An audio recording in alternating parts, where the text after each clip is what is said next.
தற்போது கிடைத்துள்ள முக்கிய செய்தி.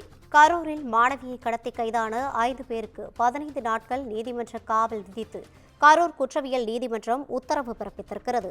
இதுகுறித்தான கூடுதல் விவரங்களை வழங்குவதற்காக நமது செய்தியாளர் கிருஷ்ணமூர்த்தி இணைப்பில் இருக்கிறார். வணக்கம் கிருஷ்ணமூர்த்தி, கூடுதல் விவரங்கள்.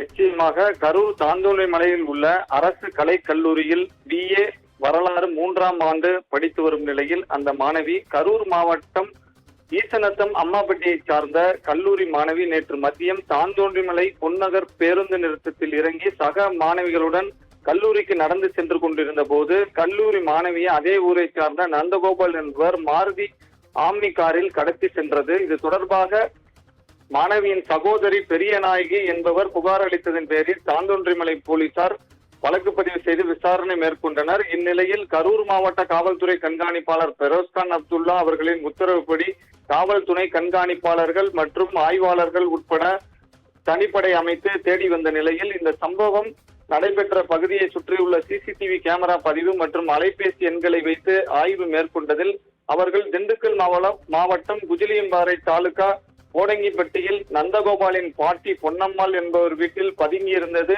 கண்டுபிடிக்கப்பட்டது. மேலும் நந்தகோபால் மற்றும் கடத்தப்பட்ட மாணவி 10 மணி நேரத்தில் மீட்கப்பட்டனர்.